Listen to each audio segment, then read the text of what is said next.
कहानी की शुरुआत एक बहुत ही इंटेंस सीन से होती है। हम एक आदमी को देखते हैं जो सिर्फ अंडरवियर पहने हुए है और एक आरवी यानी रिक्रिएशनल व्हीकल चला रहा है। उसके चेहरे पर गैस मास्क है। आरवी के अंदर 2 डेड बॉडीज पड़ी हुई है। आरवी तेजी से रेगिस्तान में भाग रही है। अचानक ये आरवी गड्ढे से टकरा जाती है और एक पत्थर से भिड़ जाती है। वो आदमी बाहर निकलता है। वो एक वीडियो कैमरा निकालता है और अपने परिवार के लिए एक इमोशनल मैसेज रिकॉर्ड करता है। वो रो रहा है। उसे लगता है कि अब उसकी मौत होने वाली है। दूर से पुलिस के सायरन की आवाज आ रही है। वो आदमी एक गन निकालता है और सड़क की तरफ पॉइंट करता है। सायरन की आवाज और तेज होती जाती है। ये सीन यही रुक जाता है। ये ब्रेकिंग बैड का सबसे फेमस ओपनिंग सीन है। लेकिन सवाल ये है कि ये आदमी कौन है और वो यहाँ क्या कर रहा है? इसका जवाब जानने के लिए हमें 3 हफ्ते पीछे जाना होगा। हम अल्बुकर्क, न्यू मैक्सिको में है। यहाँ एक 50 साल का आदमी रहता है जिसका नाम वॉल्टर व्हाइट है। आज वॉल्टर का 50वां बर्थडे है। उसकी पत्नी स्काइलर और उसका 16 साल का बेटा वॉल्टर जूनियर उसे बर्थडे विश करते हैं। स्काइलर प्रेग्नेंट है। जल्द ही एक नया बेबी आने वाला है। वॉल्टर एक हाई स्कूल केमिस्ट्री टीचर है। वो बहुत ब्रिलियंट केमिस्ट है, लेकिन उसकी लाइफ बहुत बोरिंग है। वो एक छोटे से घर में रहता है। उसकी सैलरी बहुत कम है। अपने परिवार का खर्चा चलाने के लिए वॉल्टर को स्कूल के बाद एक दूसरी जॉब भी करनी पड़ती है। वो एक कार वॉश में पार्ट टाइम काम करता है। यहाँ उसका बॉस बोगडन बहुत रूड है। वो वॉल्टर को इंसल्ट करता है और उससे बुरा बर्ताव करता है। वॉल्टर की लाइफ बहुत साधारण और निराशाजनक है। एक दिन वॉल्टर को एक बुरी खबर मिलती है। उसे लंग कैंसर है और ये कैंसर बहुत एडवांस स्टेज पर है। डॉक्टर कहता है कि वॉल्टर को शायद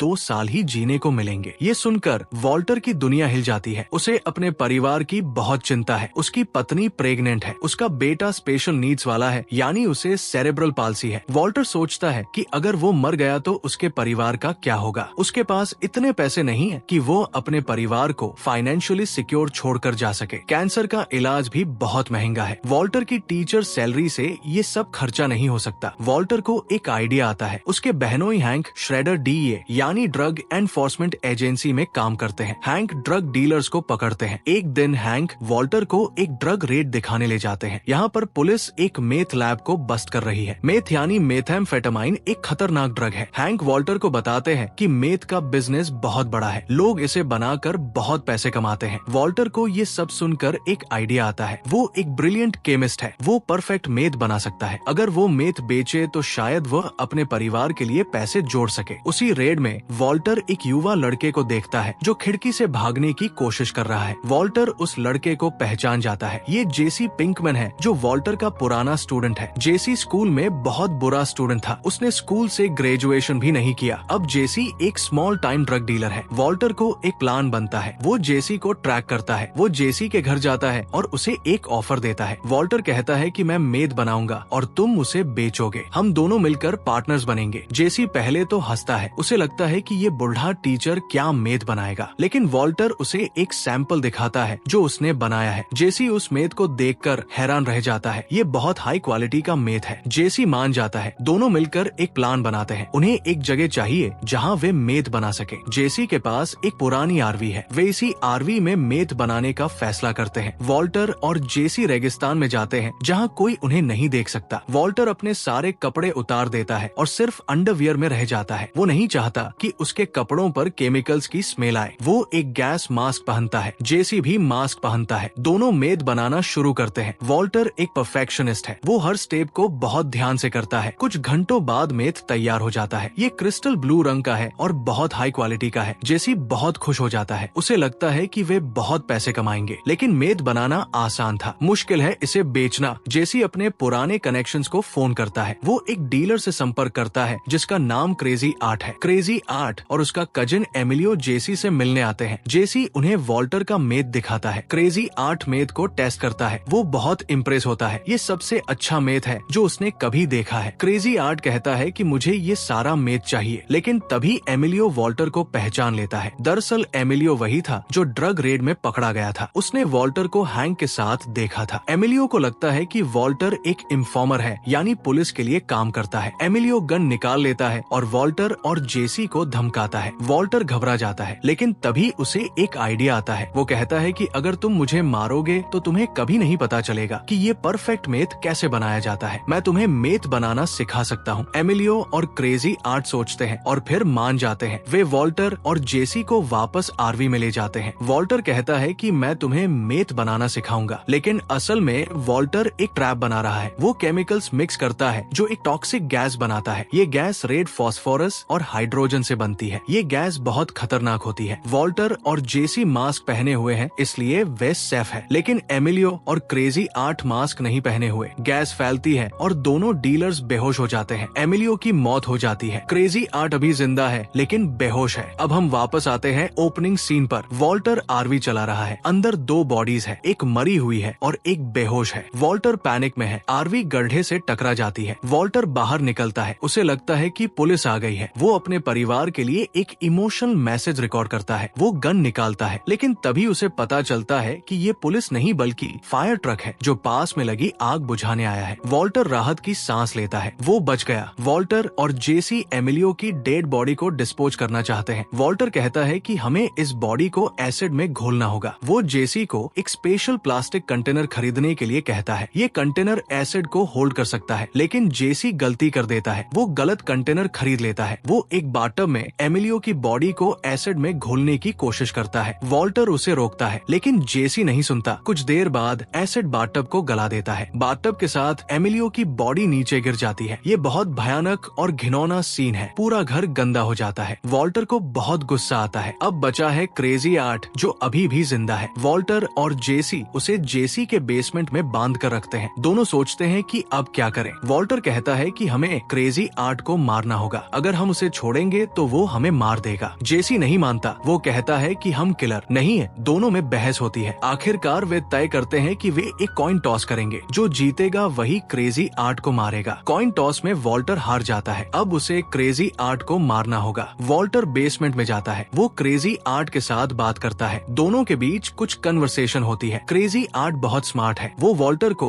इमोशनली मैनिपुलेट करने की कोशिश करता है। वो कहता है कि मैं किसी को कुछ नहीं बताऊंगा, मुझे जाने दो। वॉल्टर सोच में पड़ जाता है। शायद क्रेजी 8 सच बोल रहा है। वॉल्टर उसके लिए सैंडविच लेकर आता है, लेकिन तभी वॉल्टर को दिखता है कि प्लेट का एक टुकड़ा गायब है। दरअसल क्रेजी 8 ने वो टुकड़ा छुपा लिया है। वो इस टुकड़े से वॉल्टर पर अटैक करने की प्लानिंग कर रहा है। वॉल्टर को समझ आ जाता है कि क्रेजी 8 धोखा दे रहा है। वॉल्टर को अब कोई और चॉइस नहीं है। उसे क्रेजी 8 को मारना होगा। जब वॉल्टर क्रेजी 8 की चेन खोलने जाता है तो क्रेजी 8 उस प्लेट के टुकड़े से वॉल्टर पर हमला करता है। दोनों में फाइट होती है। वॉल्टर को बचाव करना पड़ता है। आखिरकार वॉल्टर क्रेजी 8 का गला घोंट देता है। क्रेजी 8 की मौत हो जाती है। वॉल्टर रोने लगता है। उसने अपने जीवन में पहली बार किसी को मारा है। ये उसके लिए बहुत मुश्किल था, लेकिन उसके पास कोई और चॉइस नहीं था। वॉल्टर की लाइफ अब कभी पहले जैसी नहीं रहेगी। अगर वीडियो अच्छी लगी हो तो चैनल को लाइक, शेयर और सब्सक्राइब करें।